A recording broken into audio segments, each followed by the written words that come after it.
নমস্কার বন্ধুরা, আমি সিদ্ধার্থ। সমবাতি প্রকল্প পশ্চিমবঙ্গ সরকারের শেষকৃত্য সম্পন্ন করার জন্য এককালীন ২,০০০ টাকা আর্থিক সহায়তা। এই আর্থিক সহায়তা পাবে সবাই।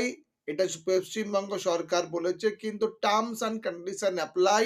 আপনাকে পুরসভার কাউন্সিলরের কাছে ওয়ার্ড অফিসে গিয়ে লিখিয়ে আনতে হবে আপনি দরিদ্র সীমার নিচে থাকেন।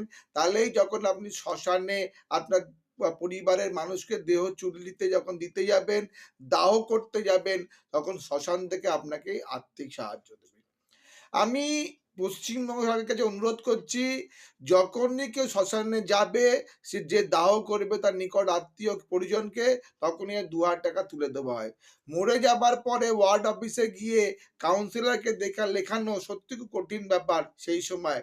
তাই পুরসভা যখন উন্নয়ন পাঁচালীর মধ্যে এটা অ্যাড হবে, তখন কিন্তু